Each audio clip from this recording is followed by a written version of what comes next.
What's going on, everybody? This is a segment from the Nerdgasm Talk podcast. If you like podcasts, well, why don't you come join us as the crew gets silly and Philly while we sit to talk about the latest in comics, games, movies, and all things pop culture. You guys can listen to our whole show on all the podcasts apps. We're on Spotify, iHeartRadio, Google Podcasts, Apple Podcasts, wherever you guys get your podcasts from. And make sure you guys also support the channel by subscribing to the Nerd Coalition Studios. And for the gaming needs, make sure you subscribe to Nerd Coalition Level Up.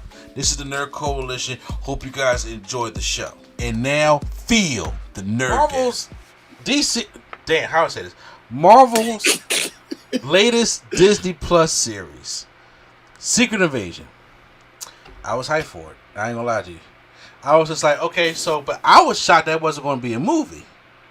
But I was like, Sam Jackson's gonna come back and we're gonna finally deal with the Skrulls. We haven't talked really much about Skrulls since Captain Marvel, right? Right. So, we come in here, we got a 6-episode series. Now, I'm going to say it right now. Remember when we said, hey, She-Hulk worked at 30 minutes? Yeah. Every episode for Big Tones does not work at 30 minutes. Secret Invasion is one of them. Secret Minutes was 30 minutes? They're 30-minute episodes. Yes, they're 30 minutes. Oh, it's not that long. God. So, Nick Fury returns back to Earth because there is a threat of this Skrull named Gravik, who was already upset that Nick left went to the space station in the first place. So now he's trying to get a group of Skrulls together so they can, kill out humanity and inhabit this planet, because Fury made a promise to them that him and Carol Danvers was going to find the Skrulls a new home if the Skrulls help them do, shield work. Since they haven't found them a home yet, but as Gravik said, you've been pimping us for 30 years. Well, we're going to take something back. So, that's what that whole show was building up to. And I thought, in the beginning, we was really good. We built up to it. We found out there are going to be spoilers in this. I'm going to say y'all know this right now. Bring them. Yeah. We found out who Gravik was. Talos is back. You mean Ken? No, I'm joking. I'm fucking. Yeah. I mean, he is Ken. Gravik is Ken. He is a Ken. He's Ken A01. That's what he is. That's Ken's best friend. Whereas Simon Yu is Ken A02, which is Ken's rival. It's crazy that you have the exact code name. I was about to say what happened? Okay, go ahead. So, automatically the show kicks off very painful, where Gravik sets up Fury for the death of. Y'all sure y'all want spoilers, right? Yes. Yep. Okay, so Gravik sets up Fury in the first episode of the death of Maria Hill. Oh, that's not a spoiler for me. Okay, yeah, but for Swag, it could be. So Maria Hill is gone. She's dead now. They said they are tired of paying Robin from How I Met Your Mother. Very, very much so. So now, since they now have this footage to try to set Fury up to get him in bad terms with the president, get him fired and relieved of his duties and things like that, I feel as though that's what the whole setup is going on. We can introduce the new characters such as Emily Clark, who plays Gaia, who plays Talos' daughter. And Talos of Nick Fury's plan is we're going to try to show the world that we're actually good people. Or good species, to the point where we can actually just try to live here on Earth by ourselves. Mm-hmm. We also figure out that Rhodey is in this series. I thought that was cool, seeing Rhodey back, and we find out that Nick Fury is married to a Skrull named Vera. But her Earth name is Priscilla, who was played by, was it Charlene Woodard? Woodard. Charlene Woodard. Yes. Why I can't say her name, I don't know. The whole cast brought it. Olivia Colman as Sonya Falsworth, she brought it. Everybody, I had no problem with the acting. They brought it. But look, I'm just going to, we did 5 episodes of build-up, which we also find out that Rhodey is a Skrull. Yep. So now the first question everybody figure out is wait a minute, how long has Rhodey been a Skrull, right? So that is one thing. So now we know that he's working for Gravik, and Gravik is hella aggressive. And what Gravik's trying to do is he's trying to replicate. He's trying to make Super Scrolls because he knows that Fury can bring the Avengers in at any time, and they want to be prepared. Now, for those who read the comics, the Super Scroll adapted the powers of the Fantastic Four. Okay. Since the Fantastic Four have not been introduced yet, we had to use powers in the MCU so far that replicate Fantastic Four, such as Groot as Mr. Fantastic. Okay. Such as the Ardris Killian Nemesis for Human Torch. Okay. Such as Call Obsidian for the Thing. Such as Ghost for Invisible, for the Invisible Woman. Okay. We had to use those things. I was like, okay, I get that then. Okay, I'm fine with that. So, what I don't like is like, okay, so now that's the whole plot point. So, we get to the finale because the whole thing was built. First 5 episodes was built to the point me and Pro was like, y'all better be building to something big. Because the budget for this was like $200 million. No, it wasn't. Definitely was. You a liar. I'm not lying. Had to be the makeup. No, because what else was it? It was used for the finale. Oh, okay. So, Swag, you still there with me? Okay, he is. So, here's the thing. At the end, it's supposed to be the face-off between Fury and Gravik. By the way, for those who don't know, Talos gets killed when the attack on the president happens, and he got shot, and he's caught showing that he's trying to save the president, but Talos dies, and it sucked because I was like, oh man, not Talos. I actually like Talos. So, when we get to the end, it's all about a huge setup. Fury goes to meet up with Gravik. Gravik gives him. Kingsley Ben-Adir gives a great speech of why he's pissed off at Fury. I mean, yeah. Rightfully so, I guess. Which I found out he plays Malcolm X in One Night in Miami. That's where I know him from.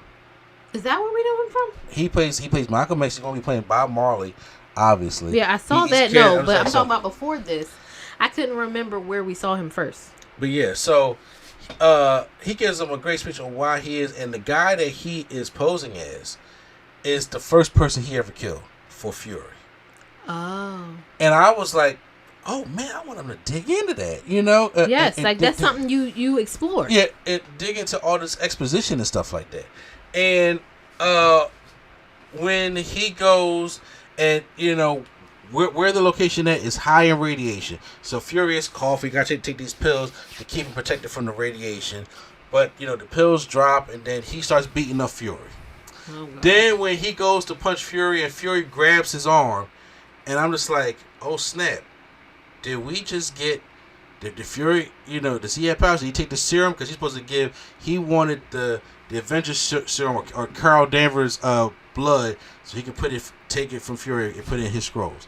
Come to find out it's not Fury, it's Gaia, who shapeshifted into Fury, and now we have a big CGI fight of Gravik as Super Skrull versus Gaia as a Super Skrull. I say she's a Super Skrull too, right? But this is the problem. Gaia has every single power almost in the MCU. Oh no.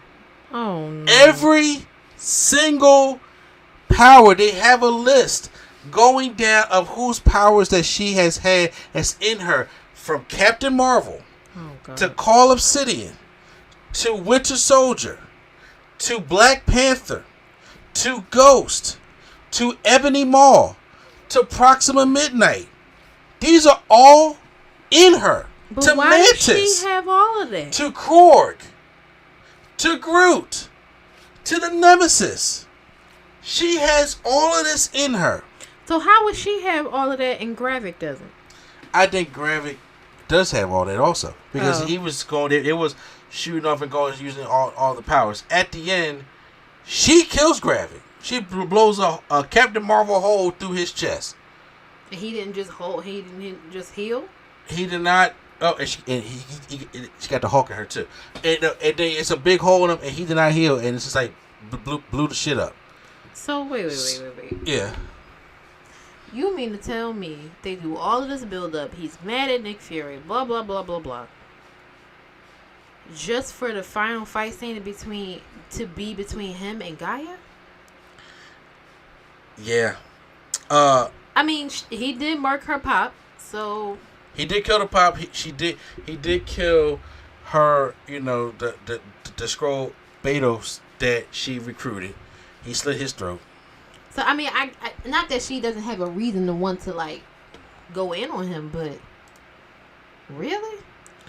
So, but not now. I know you're probably looking at like really big CGI fight, but the thing is, she is now the most powerful thing in the MCU. There's no point for any Avengers anymore. No. This is when I was talking to Prime out there. When I was talking to you, I was like, Vince McMahon WrestleMania 37 this. He took the championship off Brock, for those who know wrestling, put it on Roman. Roman was now the undisputed champion, but now Raw don't have a champion for over a year. They're back to the corner. Roman don't work every day. And there's no champions on your show. They did this with the MCU. They gave her all this power. She is now the most powerful. There was even talks about Carol Danvers as the most powerful thing out there. Well, now she has all of that in her. All of that where they can get the DNA, because when all the Avengers bled on the battlefield, they went and got samples of everybody's DNA. That's some government shit to do. Exactly. I just gotta say that. Cause what? And now she has all these abilities from all of these, and like I said, they're all not Avengers, but I'm saying, but all of the ones that when we had movies and stuff in the past that she finally, did it on. So now she kills Gravik. She goes to work with Sonya in the UK, I believe it is, because she finds that they have so many other people that's linked to these machines, and they gotta try to freeze people and figure out where the Skrulls is at. Meanwhile, she goes and frees the ones that have been held captive. Everett Ross is down there. All the other people that we see from the beginning of the show that the Skrulls took over are down there. Then we get to Rhodey. Rhodey's in his hospital gown. And when Everett Ross woke up, she said, "Colonel Rose, how long you been down here?" Rhodey doesn't answer, but he's in a hospital gown. He can't walk. So they had to put him shoulder to shoulder, and they have to walk him out. Now, usually with this happening, whenever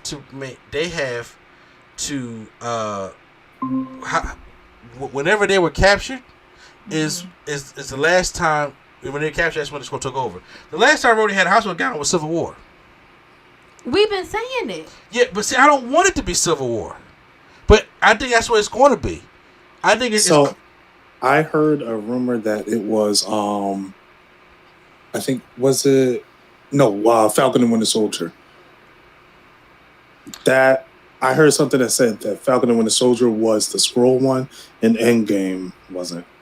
But see, that's the thing. It's hard to say that because it seems like when the Skrulls capture their host, they are shapeshifting into what they are last wearing, because they lock them into these pods. When Rhodey came out, he was in a hospital gown. That was the last thing he was wearing. But I thought that we saw him down there and he had on his uniform. No, so you didn't see this finale? I didn't see the finale. Yeah. I'm talking about when they were, remember they were showing them locked up down there? I thought they walked by him and he had on his uniform. He had on a hospital gown. Oh, okay. So, I was like, so how long has this been a thing? And then at the end, Fury goes back up to space, but this time he brings his Skrull wife, who now he's like, you could be, Vera wants to be called Vera. She wants to be in her own skin as a Skrull. And, and they kiss and they go back up into space. And I'm like, so my biggest thing here. It's a love story? I don't even mind it being a love story. No. But President Rissick, like, he goes off the deep end, because we have this whole.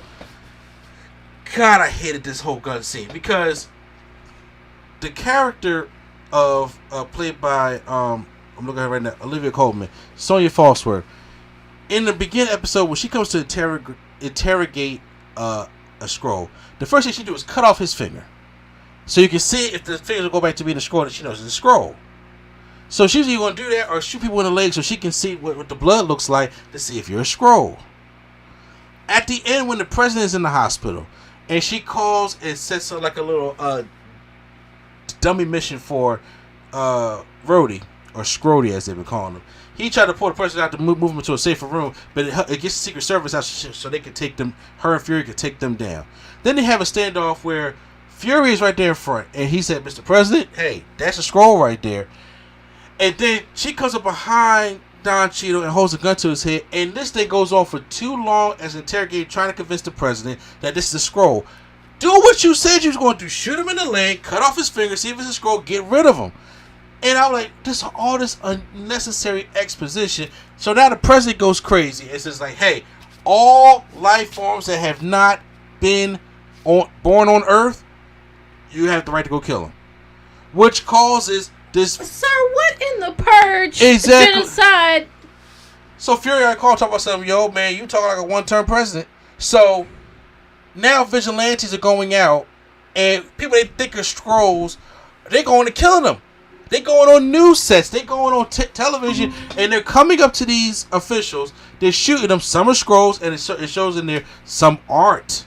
And now you cause this mass thing, and I'm like, so now what's this do for New Asgard? Because now you have created havoc, and now so when he has done this crazy act, which no president will be able to do, because Congress never let him to do that.